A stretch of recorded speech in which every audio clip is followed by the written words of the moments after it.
Hello बच्चा buddy, welcome to my YouTube channel. मैं कैलाश शर्मा। आज आप लोगों के लिए मैग्नेटिक इफेक्ट ऑफ करंट के बच्चों 10 प्रीवियस ईयर क्वेश्चंस लेके आया हूं बच्चों। मैग्नेटिक इफेक्ट ऑफ करंट बहुत इंपॉर्टेंट टॉपिक है बच्चों। 50 क्वेश्चंस ऑलरेडी अपलोड कर चुका हूं मैं, और ये 50 से आगे वाले क्वेश्चंस अब अपलोड करने की बारी है हमारी। ठीक है, चलिए बच्चों शुरुआत करते हैं। हमारे आज के क्या है questions. Two parallel long wires are kept 0.2 metre apart in vacuum, each carrying current of x ampere in the same direction. The force of attraction per metre of each wire is this, then the value of x is approximately. मैं आपको ये बता देना चाहता हूं बच्चों, जान के आपको बहुत खुशी होगी कि force between two parallel wire बच्चों बहुत सारे क्वेश्चन थे, उसमें से छांटने पड़े मेरे को। ठीक है, तो इसके लिए तैयार रहना बच्चों। सो बच्चों मान लीजिए इसमें I1 करंट फ्लो कर रहा है, इस वाले में I2 करंट फ्लो कर रहा है। दोनों में अगर सेम डायरेक्शन में करंट फ्लो कर रहा होता है तो दोनों वायर एक दूसरे को अट्रैक्ट करते हैं, ध्यान रखना है आप लोगों को ना। और अपोजिट डायरेक्शन में दोनों रिपेल करते हैं। तो अब मुझे पर यूनिट लेंथ बताना है बच्चों ना, पर मीटर ऑफ ईच अदर। इसकी वजह से उसमें पता कर लेते हैं। तो देखो, इसकी वजह से यहाँ पे जो मैग्नेटिक फील्ड होगा ना बच्चों, सेकंड वाले की जगह पे B ड्यू टू 1 जो होगा, mu naught I1 divided by 2 pi R के बराबर होगा।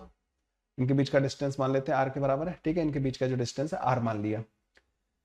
अब यहाँ पे B की वैल्यू बच्चों हर जगह पे सेम रहेगी नहीं रहेगी, तो इसकी यूनिट लेंथ पे जो फोर्स लग रहा होगा, फोर्स पर यूनिट लेंथ, ध्यान रखना, वो I2 into B1 into L1 के बराबर हो गया है ना। फोर्स पर यूनिट लेंथ होगा बच्चों दूसरे वाले का करंट, वहां पे magnetic field into length, IBL होता है ना फोर्स पर यूनिट लेंथ पता कर रहे हैं हम लोग। तो ये आ जाएगा बच्चों हमारे पास I2 की वैल्यू बच्चों x के बराबर दे रखी है। B1 बच्चों हमें mu naught x divide by 2 pi R के बराबर दे रखा है। तो फोर्स पर यूनिट लेंथ बच्चों इन्होंने 2 इंटू 10 माइनस का 6 के बराबर दे रखा है। ठीक है, तो ये बन जाएगा बच्चों 2 इंटू 10 माइनस का 7 x का स्क्वायर डिवाइडेड बाई R। ये मैंने म्यू नॉट की वैल्यू पुट कर दी, 2 पाई से 2 पाई काट दिया, x का स्क्वायर कर दिया, R आ गया। R बच्चों क्या है, इनके बीच में डिस्टेंस क्या है, then the value of 0.2 metre. तो R की वैल्यू मैं पुट कर ही देता हूँ। तो R की वैल्यू बच्चों 0.2 के बराबर आ रही है। तो ये इसको काटेगा बच्चों 10 टाइम्स, ये और ये कट जाएंगे यहाँ से। तो x की वैल्यू √2 के बराबर आ जाएगी। तो x की वैल्यू क्लोज टू 1.4 आ रही होगी। ठीक है, that will be our answer. लो जी, सी ऑप्शन बच्चों इसका करेक्ट ऑप्शन आ जाएगा। अगला क्वेश्चन बच्चों, a charged particle moves along a circular path in a uniform magnetic field in a cyclotron. The kinetic energy of the charged particle increases to 4 times its initial value. What will be the ratio of the new radius to the original radius of the circular path of the charged particle? तो बच्चों यहाँ पे क्या पूछ रहे हैं, kinetic energy 4 गुना हो गई है, तो रेडियस का काइनेटिक एनर्जी वाला कोई फॉर्मूला होता है? वैसे होता है R equal to mv divided by QB, ये फॉर्मूला होता है। लेकिन mv जो मोमेंटम है ना, उसको लिख सकते हैं हम रूट के अंदर 2m into k divided by q into b।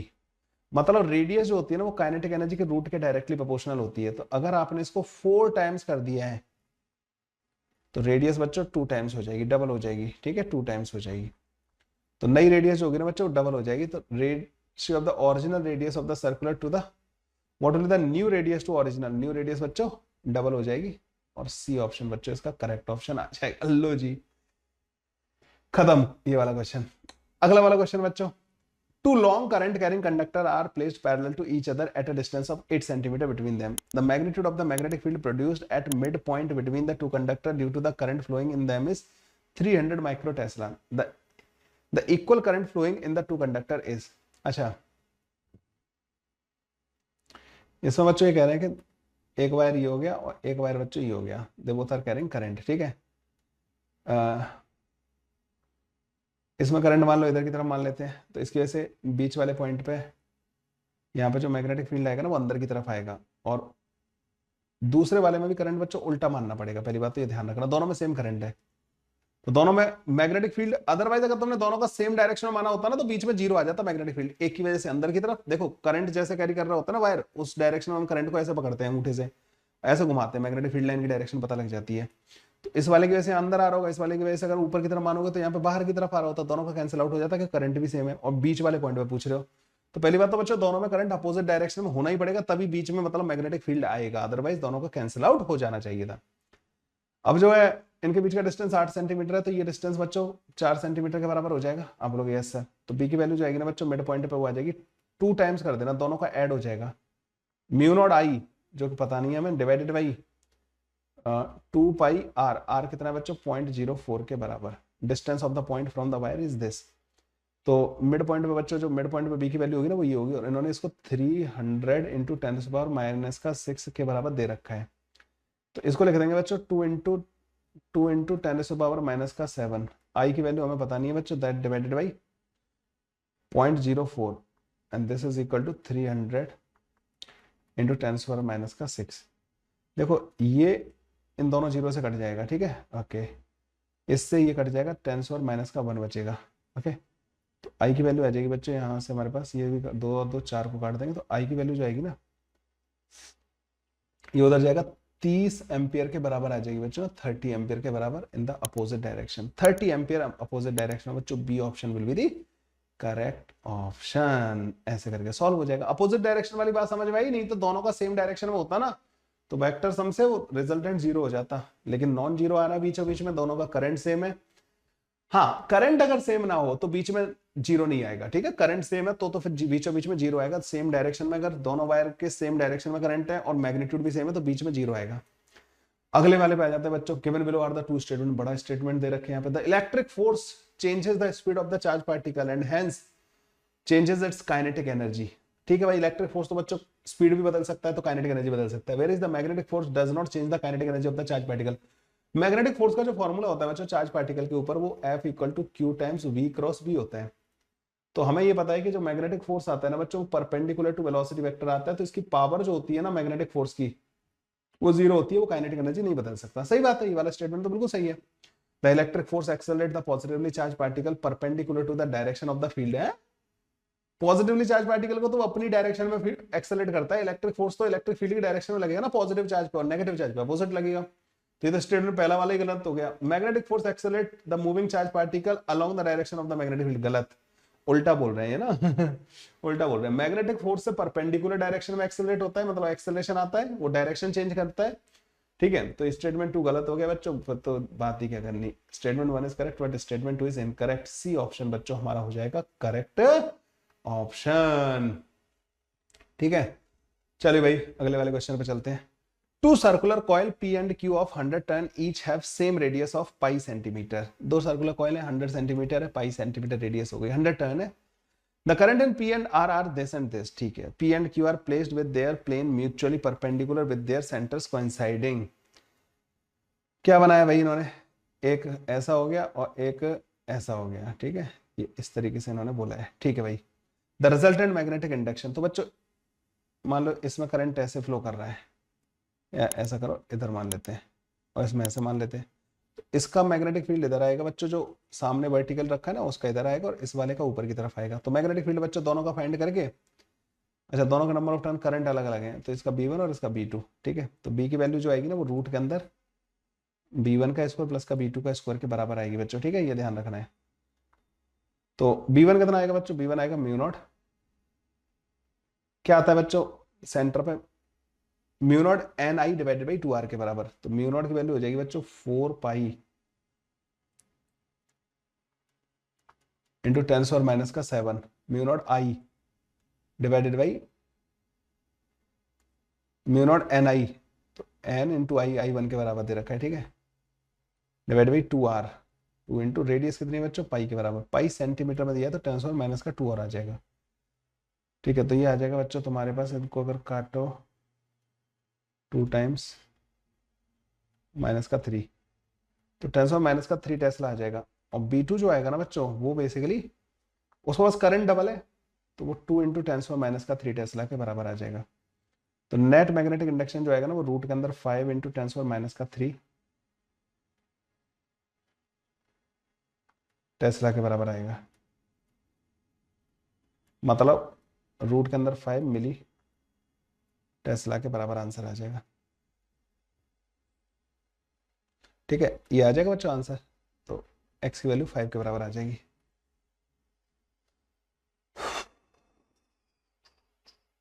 कुछ गलती कर दी क्या मैंने बच्चों, मैंने यहाँ पे गलती कर दी है ना, ये जो है ना 2 बचेगा ना यहाँ पे, 2 इंटू, और ये हो जाएगा 4 इंटू, तो 16 प्लस 4 20 आएगा,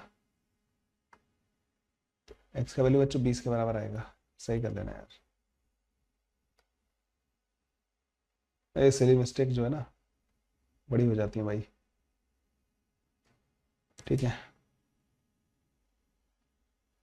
तो आंसर आएगा बच्चों हमारा 5 नहीं 20 आएगा बच्चों इसका आंसर ना। ठीक है, ओके अगला क्वेश्चन बच्चों, a deuteron and proton moving with the equal kinetic energy enter into a uniform magnetic field at right angle. मैंने बहुत सारे क्वेश्चन तो छोड़े हैं बच्चों इसके ना इतनी बार रिपीट होते हैं बच्चों ये क्वेश्चंस ना, कितने ज्यादा रिपीट होते हैं। एक ड्यूट्रॉन है बच्चों, एक प्रोटॉन है। ड्यूट्रॉन का मास होता है बच्चों 2m के बराबर, चार्ज होता है e के बराबर। प्रोटॉन का मास बच्चों m और चार्ज e, मतलब मैं प्रोटॉन से कंपेयर कर रहा हूँ, m प्रोटॉन का मान रहा हूँ, ड्यूट्रॉन का 2m होगा। Equal kinetic energy uniform magnetic field में एंटर कर रहा है। R D and R P are the radius of their circular path respectively. तो आर डी और आरपी का रेशियो पूछा है इन्होंने ना, एक क्वेश्चन सिमिलर टाइप का शायद ऑब्जेक्टिव में आया था।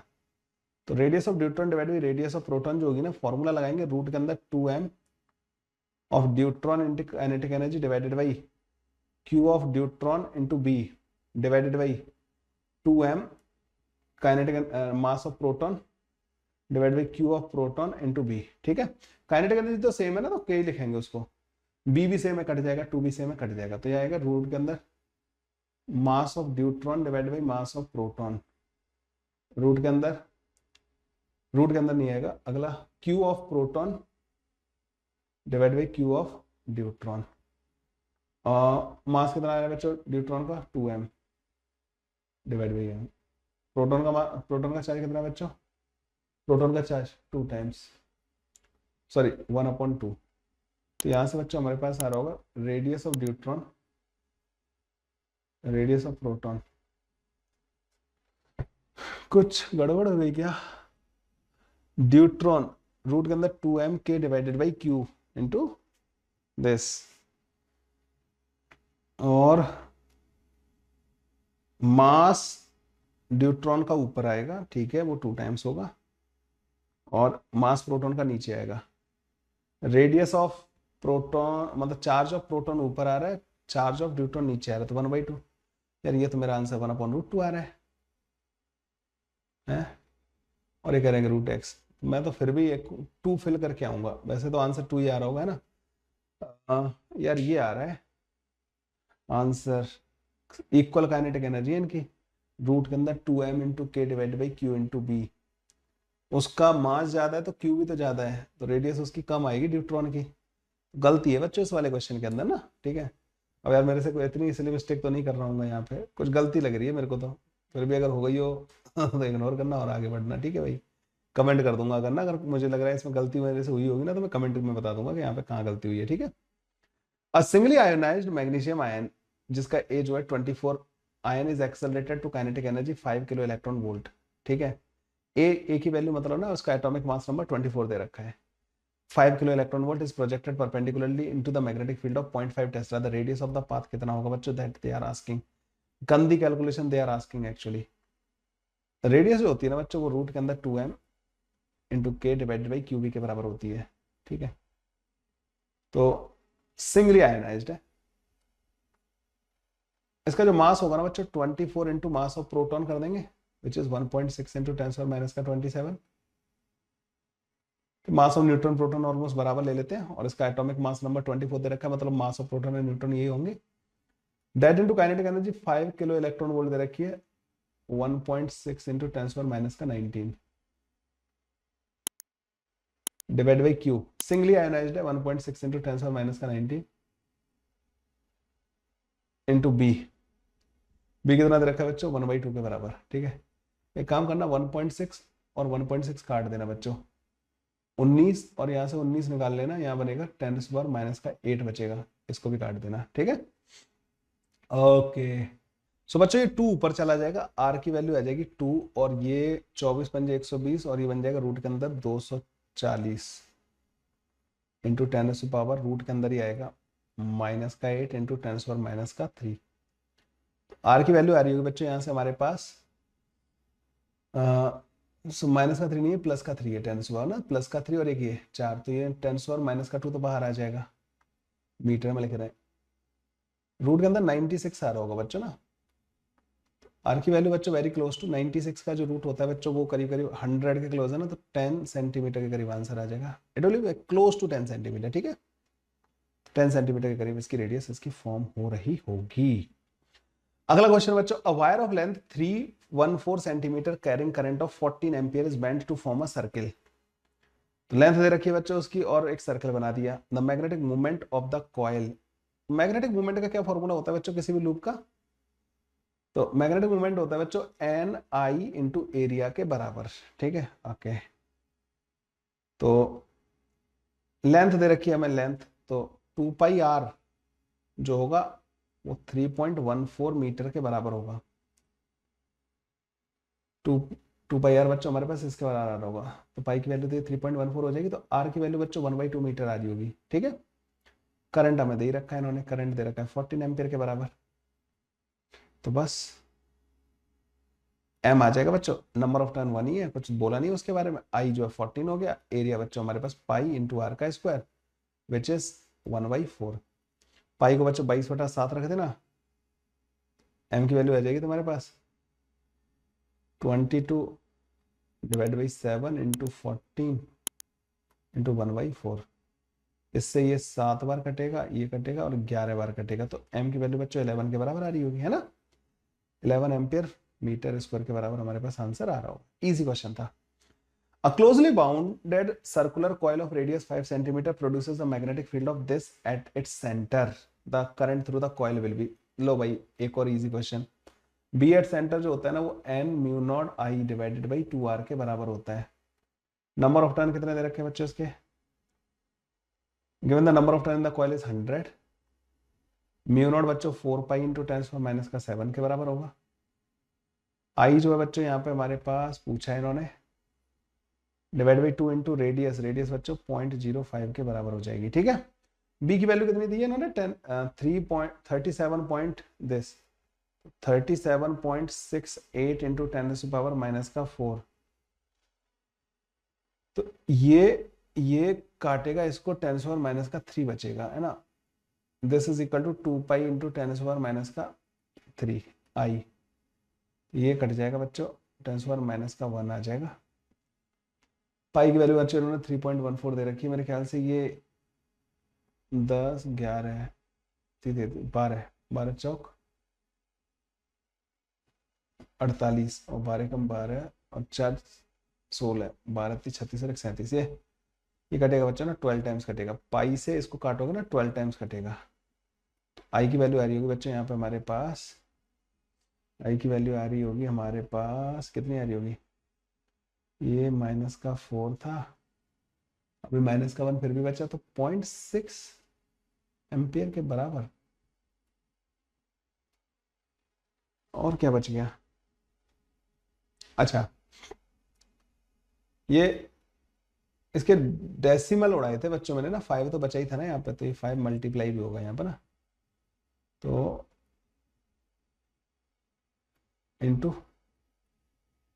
आई की वैल्यू बच्चों 3 एम्पियर के बराबर आएगी। या देखो सिली मिस्टेक किसी से भी हो सकती है, मतलब ना ज्यादा कौन मतलब थोड़ा सा कैलकुलेशन में गड़बड़ हो रही है वहीं पे सिली मिस्टेक हो जाती है। सो चलिए बच्चों नेक्स्ट क्वेश्चन करते हैं। A solenoid of 1200 turn is bound uniformly in a single layer on a glass tube of 2 metre long and 0.2 metre in diameter. The magnetic intensity at the centre of the solenoid when a current of 12 ampere flows through it. तो बच्चों जब 2 ampere, जब 2 ampere का current flow कर रहा होगा तो magnetic intensity पूछी है। अच्छा, they are not asking the magnetic induction, और यहाँ पे यूनिट भी दिख रही है, टेस्ला में नहीं दे रखी है, ampere per metre. Ampere per metre they are asking basically H vector. आपको पता है बी वेक्टर और एच वेक्टर में क्या रिलेशन होता है? बी वेक्टर जो होता है ना वो mu naught into H vector होता है। सोलेनॉइड के लिए बी वेक्टर क्या होता है? म्यू नॉट एन आई के बराबर। तो एच की वैल्यू कितनी आ जाएगी बच्चों? एन आई के बराबर। So they are basically asking you N into I, they are not asking you B vector. Magnetic induction नहीं पूछा है, यूनिट से पता लगेगा आपको, यूनिट जो दे रखी है ना उससे पता लगेगा। तो एच की वैल्यू आ जाएगी बच्चों हमारे पास एन, जो कि number of turn per unit length होता है, तो 1200 टर्न 2 मीटर लेंथ में, तो 1200 डिवाइड बाई 2 ये हो जाएगा number of turn per unit length. Current बच्चों 2 एम्पियर के बराबर दे रखा है इन्होंने, तो ये हमारे पास आ जाएगा 1200 के बराबर। तो ये एच की वैल्यू जो आएगी ना बच्चों 1.2 इंटू 10⁻³ एम्पियर पर मीटर के बराबर हमारे पास आंसर आएगा, ठीक है। ये हो जाएगा बच्चों हमारा आंसर। तो बी ऑप्शन बच्चों इसका करेक्ट ऑप्शन हो जाएगा। बढ़िया क्वेश्चन था ये वाला, एच का हमें ध्यान ही नहीं जाता कई बार ना सोलेनॉइड वगैरह देखते ही। कैसे लगे बच्चों ये सारे के सारे क्वेश्चंस? उम्मीद करता हूँ आप लोगों को काफी हेल्प मिलेगी इन क्वेश्चंस को करने के बाद। और फिर भी बच्चों आप कमेंट करते रहिए, मुझे बताते रहिए कि कैसी चल रही है आप लोगों की प्रिपरेशन। चलिए बच्चों, मिलते हैं नेक्स्ट वीडियो में, तब तक के लिए bye bye, take care, thank you.